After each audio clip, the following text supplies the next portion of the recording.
आपके साथ जो भी हो रहा है एक्स वाई जेड, अच्छा या बुरा, आपको अपने कर्मों से मिल रहा है। आप वैसा ही किसी के साथ करके आए हैं, अच्छा भी करके आए तो अच्छा मिलेगा, बुरा भी करके आए तो बुरा मिलेगा। इसलिए be aware of whatever you are writing in your life examination paper, because फिर जब नंबर आए तो फिर आप रोए ना कि इसकी वजह से किया या उसकी वजह से किया। Life is just like an examination paper and you are going to get marks only for what you have written in that paper, irrespective of the fact that who provoked you to write it, irrespective of the fact that you was misguided by someone। इसको simple से समझते हैं कि अगर जीवन को हम एक प्रश्न पत्र मान लें, तो आप अगर प्रश्न पत्र में कुछ लिखते हैं तो क्या आप एग्जामिनर को एक दलील दे सकते हैं कि मैंने यहाँ पर गलत गलत इसलिए लिखा क्योंकि इसने मुझे उकसाया, मैंने ये पेपर इसलिए उल्टा सीधा इसमें लिख दिया क्योंकि इसने अपने पेपर में उल्टा सीधा लिखा, मैंने इस पेपर को इसलिए खाली छोड़ दिया क्योंकि मेरा मन नहीं था, मैं दुखी था और उस व्यक्ति को मैं सबक सिखाना चाहता था। नहीं ना, ये बात तो आपके समझ में आ गई ना। तो इसका ये मतलब है जब भी आप कोई एग्जाम का पेपर देते हैं तो आप ये नहीं सोचते कि दूसरा अपनी कॉपी में क्या लिख रहा है, आपको सिर्फ उसके नंबर मिलते हैं जो आप अपने कॉपी में लिख रहे हैं और उसको वो मिलेंगे जो वो अपनी कॉपी में लिख रहा है। अरे वो उल्टा सीधा लिख रहा है तो उसको वैसे ही नंबर दिए जाएंगे और आप उसके चक्कर में अपने एग्जाम को खराब कर रहे हैं। ठीक ऐसा ही कर्मों के विषय में आप समझ सकते हैं कि कर्म एक ऐसी किताब है जिसमें आप जो जो लिख रहे हैं उसका फल सिर्फ और सिर्फ आपको मिलेगा। अब आप दूसरों के चक्कर में अपने लिए दंड का नियोजन करते हैं, दूसरों के चक्कर में अपनी कर्म रूपी किताब में उल्टा सीधा लिखकर अपने लिए आगे जाकर दुख का निर्माण करते हैं, तो फिर इसमें गलती किसकी है, ये निर्णय आपको करना होगा। और इसी मंगल कामना के साथ कि आप अपनी कर्म रूपी किताब में इतने सतर्क हो जाएंगे कि जो हुआ उसे नहीं मिटाया जा सकता।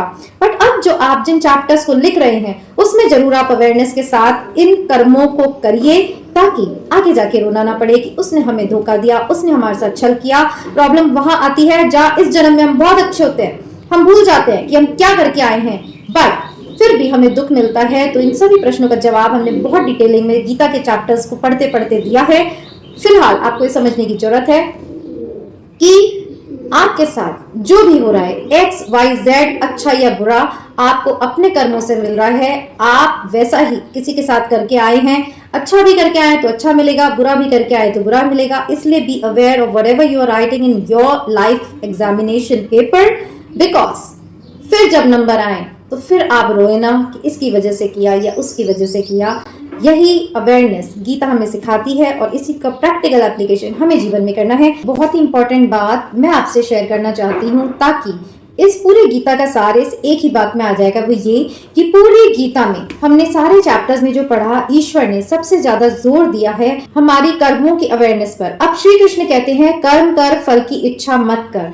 तो ये सबसे इंपॉर्टेंट बात है कि हमें हमारे जीवन में कर्म करते रहना चाहिए बिना इस एक्सपेक्टेशन के कि हमें क्या फल मिलेगा। बट कर्मों की अवेयरनेस भी हमने देखा है कि पूरे गीता में कैसे श्री कृष्ण ने लगातार हमें बताया कि कर्मों की आपकी क्या अवेयरनेस होती है। देखिए, जिन लोगों से भी मैं भी मिलती हूँ, मेरे घर में हैं, जो भी हैं, उनको अगर मैं कहती हूँ कि देखो तुम ये कर्म कर रहे हो, इसका ये कॉन्सिक्वेंस ऐसा का ऐसा तुमको मिलेगा, बट फिर भी वो इसे नजरअंदाज करते हैं कि नहीं, अगर हमारे साथ किसी ने बुरा किया है हम भी उसके साथ बुरा करेंगे, जो होगा देखी जाएगी। बट वो बदला लेने की नियत इतनी स्ट्रांग होती है कि फिर इंसान कर्मों के जंजाल में फंसता जाता है। पूरी इस गीता में हमने इस बात को समझाने का प्रयास किया है कि आपके साथ जो कोई जो भी कर रहा है वो निमित्त मात्र है।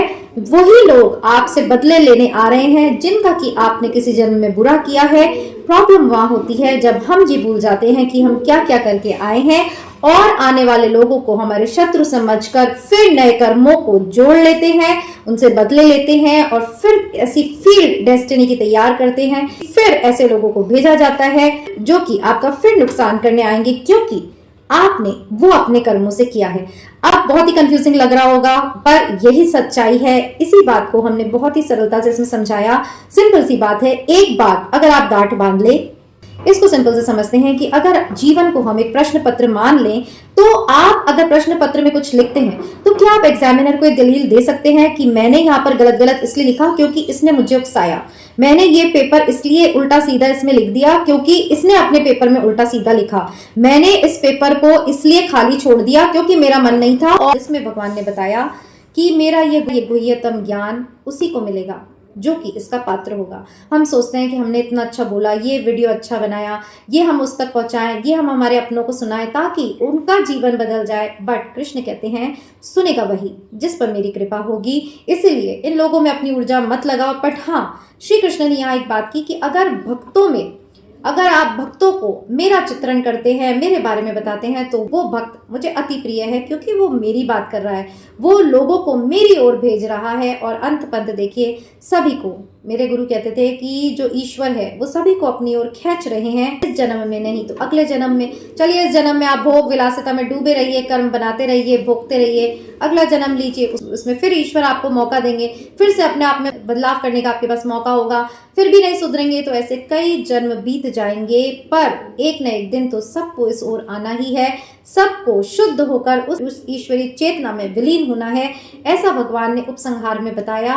और अगर आपकी इच्छा हो और आप पर कृष्ण की कृपा हो तो ज़रूर आप इन एपिसोड्स को चाहे मेरे चाहे किसी भी और संत के सुन सकते हैं। बट जो विश्लेषण मैंने जितना भी किया गीता में, वो सब मेरे गुरु द्वारा मुझे बताया गया ज्ञान था, क्योंकि कहते हैं ना, अगर गुरु की कृपा नहीं हो तो आप इस गीता के ज्ञान को समझ ही नहीं सकते हैं।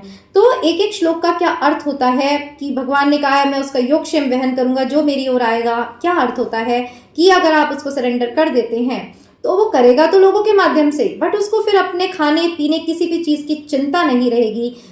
ये होता है इसका मतलब। इसका सारा प्रैक्टिकल एप्लीकेशन जो मेरे गुरु ने बताया मैंने आपको समझाया। और दूसरा जो श्लोक बहुत ही इंपॉर्टेंट भगवत गीता के हैं वो मैं आपको बता रही हूँ। सर्वधर्मान परित्यज्य मामेकम शरणम वज्र अहम त्वाम सर्व पापेभ्यो मोक्षयिष्यामि मा शुचः, कि सभी धर्मों का त्याग कर कर मेरी ओर आएगा उसके मैं सभी पापों को नष्ट करूंगा। इसकी बहुत ही सुंदर व्याख्या हमने करी थी कि कैसे जब आप कृष्ण को सरेंडर कर देते हैं, क्या करके आए हैं, क्या आपकी डेस्टिनी है, कुछ मायने नहीं रखता। कृष्ण में ऐसा सामर्थ्य है कि वो किसी भी क्षण आपकी डेस्टिनी को बदल सकता है। तो इस श्लोक का भी क्या अर्थ है हमने आपको बताया। भगवान ने आप सबको फ्री विल दी है, भगवान किसी के भी प्रारब्ध में इंटरफेयर नहीं करते हैं, चॉइस आपको मिली है आप कैसे कर्म करते हैं। सबसे पहली बात तो भगवान ने ऐसा नहीं सोचा मैं इतना महान ज्ञान दे रहा हूँ, मैं अपनी इतनी एनर्जी लगा रहा हूँ तो मैं पूरे युद्ध क्षेत्र को एकत्रित कर लेता हूँ, कौरवों को पांडवों को, कि चलो तुम सबको एक साथ में बता देता हूँ। नहीं, ऐसे ही मेरे गुरुजी कहते थे कि जो उच्चतर ज्ञान है वो सिर्फ पात्र को ही दिए जाते हैं, इसलिए अगर आप कहेंगे भी ना कि तुम सुनो तो वो नहीं सुनेंगे। ये ज्ञान इतना हैवी होता है और फिर प्रारब्ध की जंजीरें इतनी मजबूत होती हैं कि वो मन अगर इन बातों को सुनना भी चाहे तो वो उसे रोकती है कि भाई मत सुनो, इसको सुनोगे तो तुम मेरे जाल से छूट जाओगे। कहते हैं ना, देखिए अगर मान लीजिए कोई आप किसी जेल में हैं और प्रहरी आपका बैठा है, मतलब चौकीदार, आप उससे छूटना चाहोगे, वो चौकीदार आपको डंडा लेके रोकेगा। तो ऐसा ही हमारा मन जो है वो हमारा प्रहरी है, और हम अगर उस प्रारब्ध से छूटना चाहेंगे, कृष्ण की बातों को सुनना चाहेंगे तो वो आपको रोकेगा टोकेगा। बट फिर आप में वो बुद्धि होनी चाहिए, आप में वो भक्ति होनी चाहिए कि आप उस मन को कहो कि चुप रहो, मैं ये सुनूंगा, मैं इसको अप्लाई करूंगा। तब मन हथियार डाल देता है और तभी आपका मन वश में होगा। अदरवाइज मन ही आपको उस जगह ले जाता है, उन दुखों में ले जाता है जो कि आपने अपने कर्मों से अपने लिए क्रिएट किए हैं। तो इसलिए इस गीता का हमने पूरा विश्लेषण किया ताकि आप अपने मन को समझ पाएं, अपने प्रारब्धों को से बच पाएं और नया प्रारब्ध यानी नई डेस्टिनी जो आप क्रिएट कर रहे हैं उससे भी आप सतर्क हो जाएं, क्योंकि बाद में रोने से कोई मतलब नहीं है। तो गीता शुरू करें उससे पहले आप सभी को पता ही है कि संजय को वेदव्यास जी ने ये दिव्य दृष्टि दी थी कि गीता का सारा ज्ञान वो धृतराष्ट्र को लाइव डायरेक्ट फ्रॉम कुरुक्षेत्र उनको बताए, और तभी ये गीता जो है हमको भी सुनने को मिली। तो श्री कृष्ण और अर्जुन के बीच में जो वार्ता हो रही है वो संजय बता रहे हैं धृतराष्ट्र को और हम सुन रहे हैं इस वीडियो के माध्यम से। तो चलिए शुरू करते हैं। शुरू करें उससे पहले गुरु को प्रणाम करते हैं, श्री कृष्ण का वंदन करते हैं और सभी दैवीय शक्तियों का आह्वान करते हैं कि हम गीता के इस सार को निर्विघ्न पूर्वक समाप्त कर पाए। तो चैप्टर 1 था अर्जुन विषाद योग, जिसमें कि हमने देखा कि अर्जुन ने कहा श्री कृष्ण को कि मेरे रथ को युद्ध के बीचों बीच ले जाकर खड़ा कर दीजिए। और जब ऐसा करने पर अर्जुन ने देखा कि सभी जो मेरे विरुद्ध खड़े हैं, मुझसे लड़ने वाले हैं, वो सभी मेरे ही अपने हैं, तब उसका संबल टूटा और उसने बोला कि मैं युद्ध नहीं करूंगा। तो अर्जुन के विषाद यानी दुख के बारे में यहाँ सारा वर्णन किया गया है।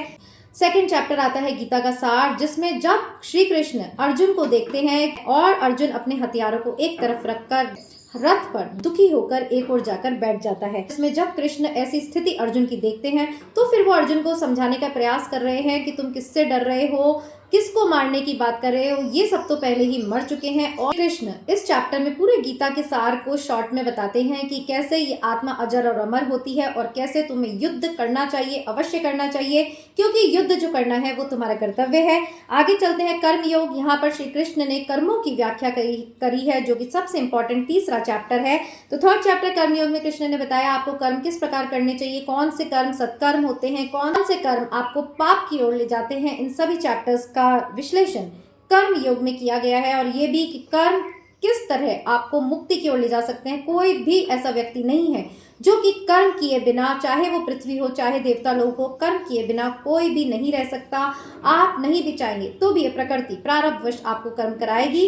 तो इसलिए ये कर्मयोग चैप्टर भी बहुत ज्यादा इंपॉर्टेंट था, जिसकी बहुत अच्छी व्याख्या हमने करी थी। फिर श्री कृष्ण ने फोर्थ चैप्टर दिव्य ज्ञान ने वो दिव्य ज्ञान दिया जो कि बहुत ही ज्यादा सीक्रेट था कि आत्मा और ईश्वर का क्या कनेक्शन होता है। और ये भी भगवान ने बताया कि मैं अजन्मा हूँ, मैं और मेरे और तुम्हारे कई जन्म हो चुके हैं, इसलिए इस बार इस जन्म में इस कर्तव्य को छोड़कर युद्ध न करने की ठान लेना कहाँ की समझदारी है। और इस बार इस जन्म में तुम्हें यही कर्तव्य मिला है कि इन कौरवों का नाश तुम्हारे हाथों होगा और तब ही सत्य स्थापित होगा। इस तरह श्री कृष्ण ने चैप्टर 4 में ये दिव्य ज्ञान दिया। चैप्टर 5 कर्म योग, कृष्ण भावना भावित कर्म। अब भगवान ने बताया है कि आप जो कर्म करते हैं वो किस भावना से करते हैं, वो कृष्ण भावना से परिपूर्ण होना चाहिए, तभी वो कर्म आपको मुक्त करेगा। इस दुनिया में किया हुआ कोई भी कर्म जो फल की इच्छा से किया जाए, जो किसी लक्ष्य को पाने के लिए किया जाए, वो आपको कर्म फल में बांधेगा। अगर आप मुक्ति चाहते हैं तो कृष्ण को समर्पित कर हर कार्य उसी की भावना से, उसी की प्रेम से अगर आप करेंगे तभी वो आपको मुक्ति की ओर ले जाएगा। आगे भगवान ने ध्यान योग में मन और इंद्रियों के विषय में बताया है कि कैसे 6 चैप्टर में कि कैसे आप अपने मन और इंद्रियों को कंट्रोल कर जीवन की यात्रा कर सकते हैं। बहुत एग्जाम्पल्स देके हमने इस चैप्टर में, इस अध्याय को हमने एक्सप्लेन किया है। बहुत ही थ्रिलिंग एग्जाम्पल्स दिए, जरूर से आप उसे चेक करिएगा चैनल पे जाके। फिलहाल हम सिर्फ एक शॉर्ट रिकैप दे रहे हैं और सारा एक्सप्लेनेशन हम कर चुके हैं कि इंद्रियों को वश में करने का अर्थ क्या होता है। तो जो भी हम पढ़ते हैं उसको पढ़ने मात्र से कुछ नहीं होता जब तक कि हम इसे समझे नहीं कि इसके पीछे छुपा क्या अर्थ है।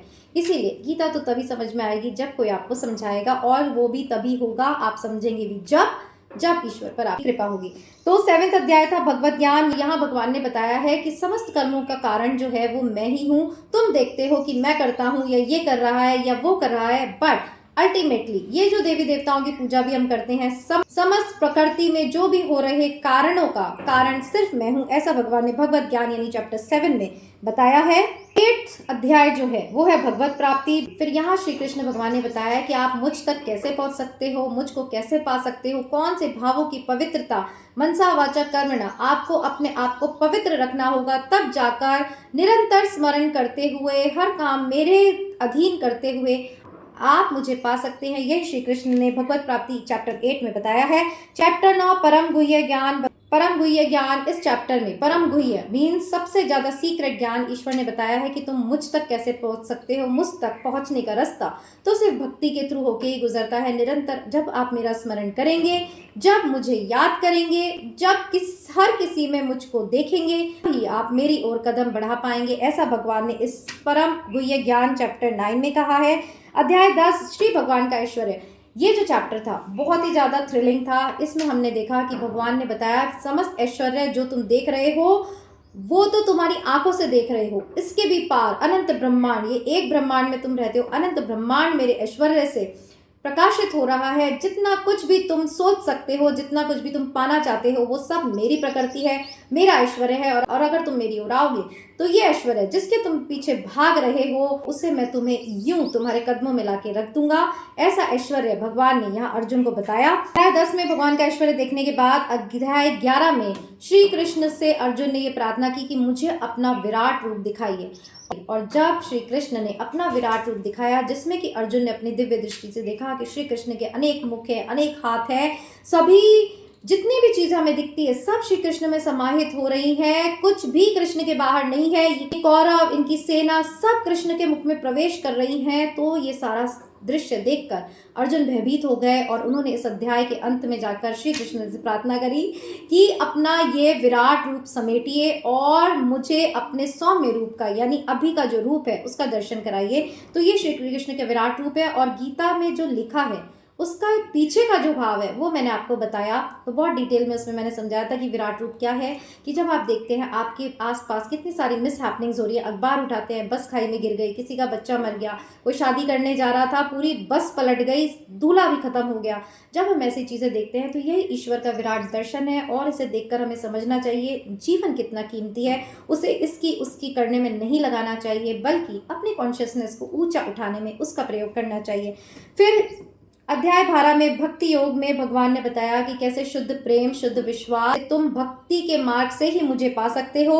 जो शास्त्रों में उलझेगा, शास्त्र अनंत है, कितना भी आप पढ़ ले तो भी पढ़ना रह ही जाएगा, बट जो व्यक्ति निरंतर कृष्ण का नाम लेते हुए प्रेम पूर्वक उसकी भक्ति में लगता है वो ही मुझे प्राप्त करता है। ऐसा भगवान ने 11वें अध्याय भक्ति योग में बताया है। अध्याय 13 में प्रकृति, पुरुष तथा चेतना का भगवान ने वर्णन किया है कि ये प्रकृति मेरी है। जो व्यक्ति समझता है कि ये प्रकृति ईश्वर की है, प्रकृति, पुरुष और चेतना की ये समस्त प्रकृति जो है शरीर के परे है, आत्मा के परे है, और उस दिव्य पुरुष यानी पुरुष और परमात्मा एक होते हुए भी अभिन्न है, और कि प्रकृति कि ईश्वर की सारी प्रकृति है, पुरुष यानी हम देहधारी जो ईश्वर की ओर चल रहे हैं, और चेतना वो परमपिता परमेश्वर। इन तीनों के डिफरेंस को समझाया है और ये भी बताया है कि अलग होते हुए भी ये एक है। जब मनुष्य इस प्रकृति से होते हुए मेरी यात्रा, मुझे खोजने की यात्रा करता है तो वो मुझ परम पिता परम चेतना में ही विलीन हो जाता है। ऐसा श्री कृष्ण ने अध्याय 13 में बताया है। अध्याय 14 में श्री कृष्ण ने बताया है प्रकृति के 3 गुण, रज, तम और सत्व। इन तीनों गुणों के अधीन लोग क्या क्या कर्म करते हैं, और जैसे जैसे वो कर्म करते हैं तो हर व्यक्ति में इन तीनों गुणों की जो मात्रा है वो किसी न किसी प्रकार बढ़ती और घटती रहती है। इन तीनों गुणों में जो है वो युद्ध चलते रहते हैं। आपको इससे कैसे निकलना है ये और इसके कॉन्सिक्वेंसेस क्या है, ये सारी चीजें हमने डिटेल में चैप्टर 14 यानी प्रकृति के 3 गुणों में हमने समझा है। प्लस 15 आता है पुरुषोत्तम योग, जिसमें श्री कृष्ण ने बताया है कि प्रकृति का स्वामी मैं हूँ, मुझे जानो, मुझे पहचानो। सभी देवी देवता जो भी आप जिस रास्ते पे भी चल रहे हैं वो सभी रास्ते आपको मेरी तरफ ही लेकर आते हैं, तो इधर उधर भटकने से अच्छा है मुझ परम तत्व को जानो, मेरी शरण आओ। और इस शरण में जाने का रास्ता जो है और विश्वास के थ्रू होकर गुजरता है। और अध्याय 16 दैवी तथा आसुरी स्वभाव, यहाँ श्री कृष्ण भगवान ने समझाया है कि अर्जुन कैसे हमें दैवासुर संग्राम चलता रहता है, हमें दैवीय प्रवृत्ति प्रबल होती है और हम अच्छा करने की सोचते हैं, और कभी हम दूसरों से छल कपट करके अपने आसुरी स्वभाव को पोषण दे रहे हैं। तो हर मनुष्य को बहुत ही ज्यादा सजग रहना चाहिए। जब उसकी इनर कॉन्शियसनेस उसे कुछ कहती है तो उस आवाज को, उस कृष्ण की पुकार को हमें सप्रेस नहीं करना चाहिए। और इसी तरह देवासुर संग्राम में विजय उसी की होती है जो कृष्ण की शरण में जाता है। फिर चाहे दुनिया की कोई सेना उसके साथ ना हो, दुनिया के कोई लोग उसके साथ ना हो, बट अगर वो श्री कृष्ण के रास्ते पर चलता है तो युद्ध में अंत में विजय उसी की होती है। अध्याय 17 यानी श्रद्धा के विभाग, श्रद्धा के विभाग बताए हैं कि श्रद्धा किस किस प्रकार की होती है। जो सत्कर्म से आती है वो सात्विक श्रद्धा होती है, राजसिक श्रद्धा होती है जो आप प्रकृति में बहकर किसी लक्ष्य को पाने के लिए आप जो ईश्वर के प्रति श्रद्धा करते हैं, और तामसिक वो होती है जो आप देवी देवताओं को छोड़कर दूसरी आसुरी शक्तियों को जगाकर इस जगत पे कुछ नियंत्रण पाना चाहते हैं, जैसे कि अघोरी होते हैं, जैसे कि जो लोग टोने टोटके करते हैं। तो ये सब करते हुए उनकी श्रद्धा जो है वो किस किस स्तर पर होती है ये भगवान ने यहाँ समझाया है और कहा है शुद्ध श्रद्धा तो वो है जो सिर्फ और सिर्फ मेरे लिए हो, जिसमें अन्य कोई ना हो, सिर्फ मैं हूँ। और उसी श्रद्धा का, और वही श्रद्धा हमें ईश्वर से एक दिन जरूर मिलाती है, कृष्ण और कृष्ण के धाम हमें पहुंचाती है। और लास्ट अध्याय 18 जो कि हमने अभी रिसेंटली पोस्ट किया, जो सबसे बड़ा था, उसमें थे 78 श्लोक्स, जिसकी की व्याख्या हमने इतनी स्पीड में करी और जो कि बहुत ही ज़्यादा थ्रिलिंग था, जिसमें भगवान ने बताया। तो इतना कुछ भगवान ने सबको बताने के बाद अर्जुन से पूछा कि अर्जुन अब मुझे बताओ कि क्या तुमने इस शास्त्र को ध्यान पूर्वक यानी एकाग्रता से सुना, और क्या अब तुम्हारा अज्ञान या मोह दूर हो गया है। तो कितने हम्बल हैं लॉर्ड कृष्ण, आप ये देखिए। उन्होंने नहीं कहा कि मैंने इतना बता दिया, बता तेरे समझ में आई कि नहीं आई, नहीं। उन्होंने पूछा क्या तुम्हें ये बात समझ में आ गई है, क्या तुम्हारा मोह नष्ट हो गया है। और फिर अर्जुन कहते हैं नष्टो मोह स्मृतिर्लब्धा। तो एंड में अर्जुन कहते हैं कि हाँ भगवान, मेरा मोह नष्ट हो गया है और मुझे स्मृति आ गई है कि मुझे इस जन्म में किस कर्म को पूर्ण करने के लिए, किस कर्तव्य को पूर्ण करने के लिए भेजा था, और मैं ये समझ गया हूँ समस्त प्रकृति में जो कुछ भी हो रहा है उसके कर्ता आप हैं। इसका क्या अर्थ है, जहाँ योगेश्वर कृष्ण है, जहाँ धनुर्धर अर्जुन है, वहीं ऐश्वर्य, विजय तथा अलौकिक शक्ति तथा नीति भी सुनिश्चित रूप से रहती है, ऐसा मेरा मत है। इसका क्या अर्थ है, अब अर्जुन तो है नहीं, श्री कृष्ण तो है ही, तो इसका अर्थ है कि जहाँ श्री कृष्ण के प्रति भक्ति होगी, जहाँ अर्जुन जैसे शिष्य हम बनकर श्री कृष्ण की कही गई बातों पर चलेंगे, तो फिर विजय हमारी ही होगी, समस्त ऐश्वर्य हमारा ही होगा, क्योंकि का केंद्र जो है वो एकमात्र परमात्मा है। मैं इतना महान ज्ञान दे रहा हूँ, मैं अपनी इतनी एनर्जी लगा रहा हूँ, तो मैं पूरे युद्ध क्षेत्र को एकत्रित कर लेता हूँ, कौरवों को, पांडवों को, कि चलो तुम सबको एक साथ में बता देता हूँ। नहीं, ऐसे ही मेरे गुरुजी कहते थे कि जो उच्चतर ज्ञान है वो सिर्फ पात्र को ही दिए जाते हैं, इसलिए अगर आप कहेंगे भी ना कि तुम सुनो तो वो नहीं सुनेंगे। ये ज्ञान इतना हैवी होता है और फिर प्रारब्ध की जंजीरें इतनी मजबूत होती हैं कि मन ही आपको उस जगह ले जाता है, उन दुखों में ले जाता है जो कि आपने अपने कर्मों से अपने लिए क्रिएट किए हैं। तो इसलिए इस गीता का हमने पूरा विश्लेषण किया ताकि आप अपने मन को समझ पाएं, अपने प्रारब्धों को से बच पाएं, और नया प्रारब्ध यानी नई डेस्टिनी जो आप क्रिएट कर रहे हैं उससे भी आप सतर्क हो जाएं, क्योंकि बाद में रोने से कोई मतलब नहीं है।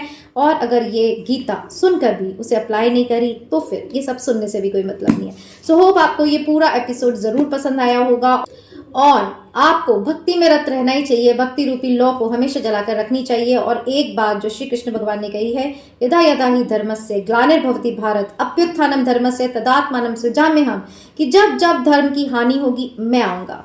अब ये नहीं कि पूरे संसार में ऐसे भगवान प्रकट हो जाएंगे, जी नहीं, जब जब धर्म की हानि होगी, अगर आप सच्चे मार्ग पर चल रहे हैं, आप पर कोई आक्रमण करता है, आपके लिए श्री कृष्ण आएंगे, फिर चाहे वो किसी भी रूप में हो, और आपको बचाएंगे। इसलिए जो लोग सोचते हैं कि अच्छे लोग तो दुखी रहते हैं, क्या फायदा हमें अच्छाई करने का, बुरे लोग हमें खुश दिखाई देते हैं, बुरे लोग अत्याचारी होते हुए भी सुख भोग रहे हैं, तो जी नहीं, जिस दिन उनका पाप रूपी घड़ा फूटेगा वो लोग दुर्गति को प्राप्त होंगे। और अगर आप सीधे सच्चे रास्ते पे चलेंगे तो पग पग पर कृष्ण आपको बचाने जरूर आएंगे। आपने देखा होगा अपने जीवन में, मैंने तो देखा है कितनी मुसीबतें आई जो कि मैं ये मानती हूँ मेरे ही किसी प्रारब्ध के कारण आई, बट कृष्ण ने कैसे आकर मुझे ऐसे निकाला जैसे कि कोई आग में जल रहा हो, होलिका यानी हमारे कर्म रूपी होलिका हम प्रहलाद को लेकर बैठी हो, और श्री कृष्ण उसकी भी अग्नि को क्षीण कर दे और हमें बचा के निकाल लें। तो ऐसा ही विश्वास, ऐसी ही भक्ति जब आप में होगी तो फिर किसी से डरने की जरूरत नहीं है। बट एक चीज आपको करनी है, कृष्ण के प्रति अनन्य भक्ति, कृष्ण के प्रति अव्यभिचारी भक्ति। जो सभी चैप्टर्स में 2 शब्दों को दोहराया वो ये, अनन्य मीन्स जिसके चित्त में कोई और ना हो। आप पत्नी हो, आप पति हो, आप माँ हो, कुछ भी हो, सब करते हुए चित्त में आपके कोई और कृष्ण के अलावा नहीं होना चाहिए, क्योंकि ये जो रिश्ते नाते हैं इस जन्म के हैं, अभी हैं, अगली बार नहीं रहेंगे।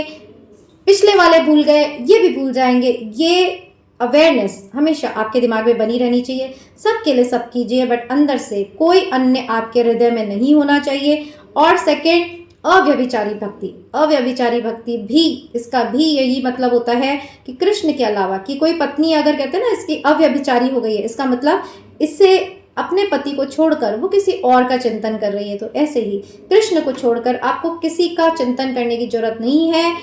अगर आप इस प्रकृति की भी सब चीज पाना चाहते हैं, मैंने भी कुछ छोड़ा नहीं है, मैंने भी कोई संन्यास नहीं लिया, बट सब चीज आपको मिलेगी, आपके प्रारब्ध में नहीं होगी तो भी मिलेगी। क्यों? क्योंकि आप उस कृष्ण के भक्त हैं जिसकी की समस्त प्रकृति है। और आप खुद सोचिए, अगर बच्चे में कैपेबिलिटी हो ना हो, बट पिता में अगर सामर्थ्य है कि मैं इसको वो सब दे सकता हूँ जो कि मेरा है, तो फिर बच्चा छोटा हो, बच्चा बड़ा हो, वो उसका अधिकारी हो ही जाता है, जो भी पिता का साम्राज्य होता है। तो ऐसे ही हम अगर उस कृष्ण की ओर चलेंगे तो कुछ भी छूटेगा नहीं। कोई आप सन्यास लेकर सन्यासी नहीं बन जाएंगे। मैंने सन्यासियों को भी बंधे हुए देखा है, अपनी इंद्रियों के वशीभूत देखा है, और गृहस्थियों को भी निर्लिप्त देखा है, अनासक्त देखा है। तो ये कसौटी सिर्फ मन की होती है। अगर आपके मन में श्री कृष्ण के प्रति अनन्य भक्ति है तो इस जन्म में ही नहीं, अगले जन्मों तक आपकी सारी चिंता श्री कृष्ण करेंगे, यही मेरा विश्वास है। और इसी के साथ मैंने सीरीज चलाई।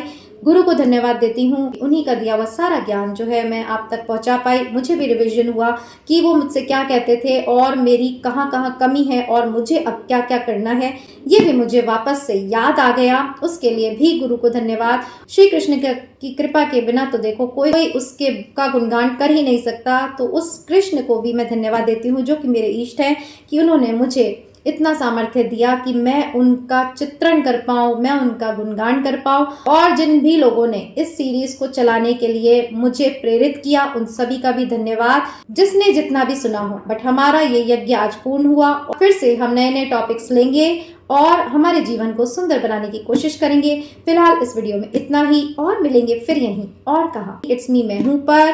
तब तक अपना ध्यान रखिएगा। जय श्री कृष्णा।